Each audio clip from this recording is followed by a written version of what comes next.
Doctor Sumanth பதிலடி கொடுக்கணும், அது பாகிஸ்தானுக்கு பெரிய அளவிலான பாதிப்பை கொடுக்கணும் அப்படின்றது பொது எண்ணமாக இருந்தாலும், 2 அணு ஆயுதம் வச்சிருக்கக்கூடிய நாடுகளுடைய மோதல் அப்படின்றப்போ லார்ஜ்லி இது ஒரு அச்சத்தை ஏற்படுத்தலையா? நிச்சயமா அச்சத்தை ஏற்படுத்தும். இதுல ஒரு விஷயம் நம்ம புரிஞ்சுக்கலாம், நம்மளும் பாகிஸ்தானும் ஈக்குவல்ஸே கிடையாது. உலகத்தினுடைய ஒரு மிகப்பெரிய பொருளாதாரத்துல ஒன்றாக இருக்கக்கூடிய ஒரு நாடு, ஜனநாயக நாட்டுக்கும் ஒரு எஃபெக்டிவ்லி ஒரு டெரரிஸ்ட் ஸ்டேட், அதுவும் ஒரு பேங்க்ரப்ட் திவாலான ஒரு டெரரிஸ்ட் ஸ்டேட்டுக்கும் நீங்க கம்பேரிசனே பண்ண முடியாது. ஆனால் என்ன ஒரு சிக்கல் என்றால், இந்த அணு ஆயுதத்தை வச்சுக்கிட்டு இருக்காங்க. அதை வச்சுக்கிட்டு தான் அவங்களுடைய மிரட்டல்களுக்கு காரணமே அதுதான். இல்லைன்னா அவங்களால ஒரு கன்வென்ஷனல் வார்ல அவங்களால சஸ்டெயின் பண்றது கடினம்ங்கிறது அவங்களுக்கே தெரியும். ஆனா இந்த ஒரு ஆயுதத்தை வச்சுக்கிட்டு தான் அவங்களுடைய மிரட்டல் இருக்கிறது. ஸோ இதுல என்ன ஒரு விஷயம் என்றால், நம்ம உறுதியாக ஒரு லிமிட்டட் கைண்ட் ஆஃப் அஃபென்சிவ் நடத்த முடியும் என்று எந்த விதமான ஒரு உத்தரவாதமும் கிடையாது. அது எப்படி எஸ்கலேட் ஆகும், எப்போ எஸ்கலேட் ஆகும்? ஏன்னா பாகிஸ்தான்ல ஒரு அரசாங்கம் என்று ஒரு பேருக்கு தான் இருக்கு. அது ராணுவ ஆட்சியில் தான் இருக்கக்கூடிய ஒரு நாடு. இன்னைக்கு கூட ஷபாஸ் ஷெரீப் என்பவர் பிரதமராக இருக்கலாம், ஆனால் அங்க இருக்கிற ஒரு குழந்தைக்கு கூட தெரியும் ஆசிம் முனியர் என்ற ராணுவ தளபதி தான் நாட்டை நடத்திட்டு இருக்காருங்கிறது தெரியும். சோ அங்கு இந்தியாவை போல it is not on a comparable scale. ஒரு பேங்க் ஆஃப் டெரரிஸ்ட் ஸ்டேட்டுக்கும் நமக்கு இழப்பதற்கு அதிகம் இல்லை. அவங்களுக்கு இழக்கிறதுக்கு ஒண்ணும் கிடையாது. ஏற்கனவே திவாலான ஒரு நாடு, வெளியே IMF போட்டுட்டு இருக்கிற அப்பப்போ கொடுக்கிற பணத்தை வச்சுக்கிட்டு அவங்களால சர்வே பண்ணிட்டு இருக்கிற ஒரு நாடு. அவங்களுக்கு அதாவது ஒரு வருத்தம் அளிக்கிற வகை. ஆனா ஒரு இது மாதிரி சொல்லுவாங்க, பாகிஸ்தான் பிக்கெஸ்ட் எக்ஸ்போர்ட்டே தீவிரவாதம் தான். அவங்க ஏற்றுமதியே அப்படின்னு பாத்தீங்கன்னா மிகப்பெரிய ஏற்றுமதியே தீவிரவாதம் தான். ஸோ அந்த நாட்டுக்கும் நம்ம நாட்டுக்கும் ஒரு ஒப்பிடுதல் தவறு. நமக்கு இழப்பதற்கு நிறைய இருக்கிறது. அதனாலதான் நம்ம கான்சியஸா அவசரப்பட்டு சோசியல் மீடியால பிரஷர் உண்டாக்குறாங்க, சத்தம் போடுறாங்க. ஒரு புரிதலுக்காக கேட்கிறேன், 2008 மாதிரியான மும்பை அட்டாக் போன்ற ஒரு சூழல்ல கூட நம்ம நேரடியான ஒரு போரை தவிர்த்திருக்கோம். அது ஒரு உச்சபட்சம், ஒரு நாட்டையே கொந்தளிக்க வச்சது. இந்த இன்சிடென்ட்டும் அதுக்கு சலைச்சதில்லை. நம்முடைய சுற்றுலா பயணிகளை கொண்டு இருக்காங்க.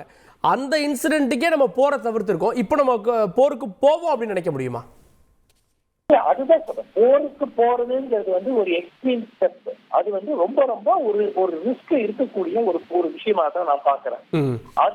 அதாவது இன்று மன்மோகன் சிங் அரசு ஒரு லாயக்கற்ற அரசு, இவ்வளவு பெரிய தாக்குதலுக்கு கூட பதிலடி கொடுக்கல அப்படின்னா. ஆனா எல்லோருக்கும் தெரியும் அதற்கு பின்னாடி நடந்த அந்த சம்பவங்கள் எப்படி அமெரிக்கா தயவு செய்து நீங்கள் திருப்பி பதிலடி கொடுக்காதீர்கள் என்று கேட்டுக்கொண்டது. அதற்கு இந்தியா அதற்கு பிறகு நடந்த சம்பவங்கள் என்னெல்லாம் ஆச்சு அப்படிங்கிறது எல்லோருக்கும் தெரியும். ஆனால் எனக்கு என்ன ஒரு கவலை என்றால், இந்த பிரஷர் வர்றதுனால அழுத்தம், அரசு ஒண்ணுமே பண்ணலையே அப்படிங்கிற மக்கள் உடைய ஒரு ஆதங்கம் நியாயமான ஆதங்கம். ஆனால் அரசாங்கத்துக்கு அந்த மாதிரி ஒரு எடுத்தேன் கவுத்தேன் என்று போக முடியாது. ஏன்னா இழந்த 28 உயிர்களுக்கு நாம் முக்கியமாக பதிலடி தர வேண்டும் என்பது எல்லாருடைய கருத்தும் தான்.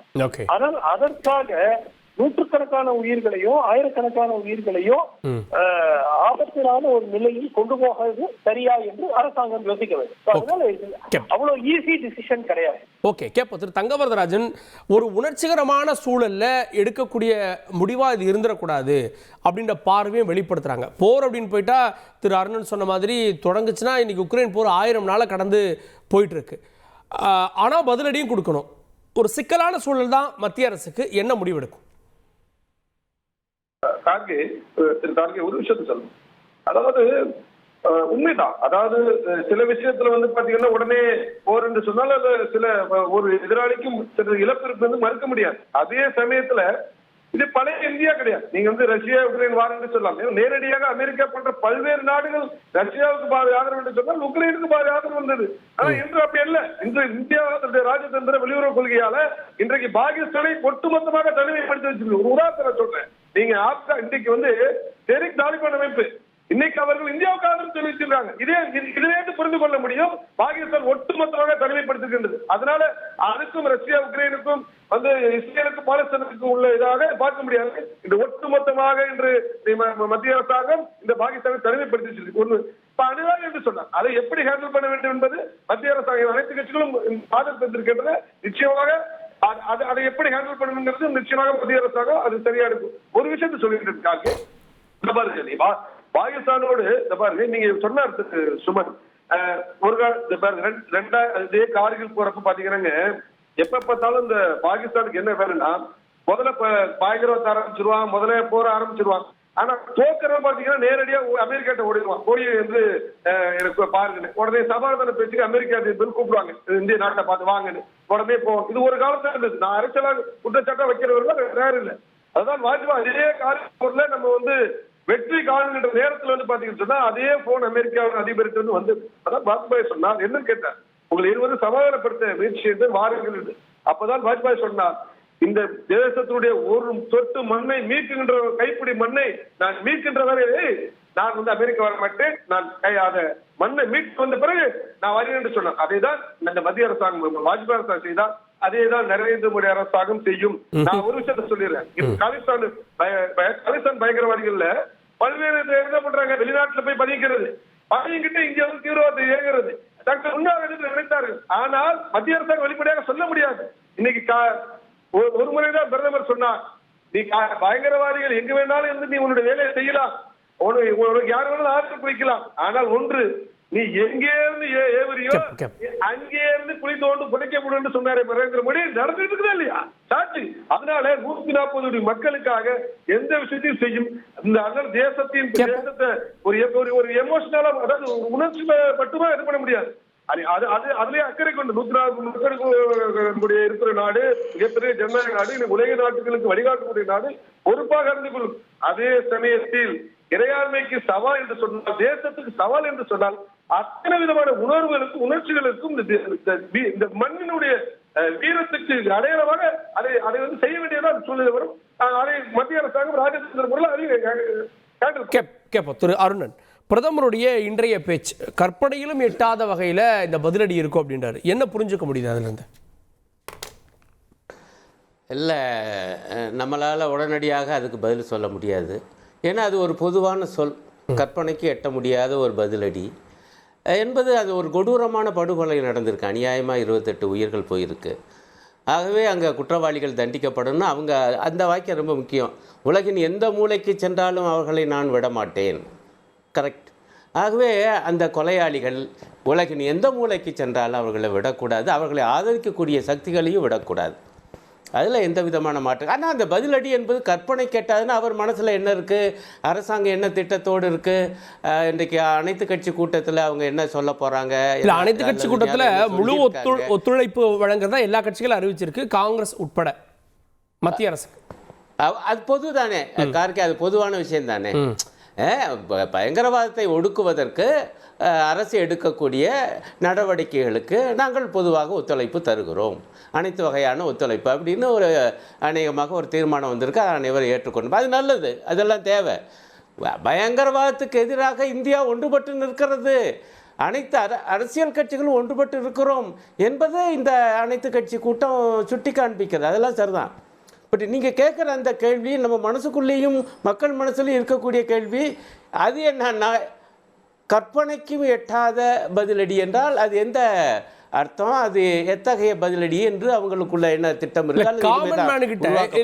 இன்னைக்கு சோசியல் மீடியாவில் நம்ம பார்த்தோம்னா இந்த வரக்கூடிய காட்சிகளை பகிர்றவங்கலாம் அதை சொல்றாங்க. பிரதமர் அதை எக்ஸ்பிரஸ் பண்ணியிருக்காரு. பட் ஒரு சாமானியரா பிரதமர் யோசிப்பாரா, ஒரு பிரதமரா அவருடைய இடத்துல இருந்து யோசிப்பாரான்னு ஒன்று இருக்குல்ல? இல்லை, பிரதமருடைய இடத்துலேருந்து தான் யோசிக்கணும். இப்போ உங்களுக்கு எனக்கு அந்த செய்திகள் அந்த இதெல்லாம் பார்க்க அவ்வளவு தூரம் 2 நாளாக ரொம்ப மனசு இதாக இருந்துச்சு, கஷ்டமாக.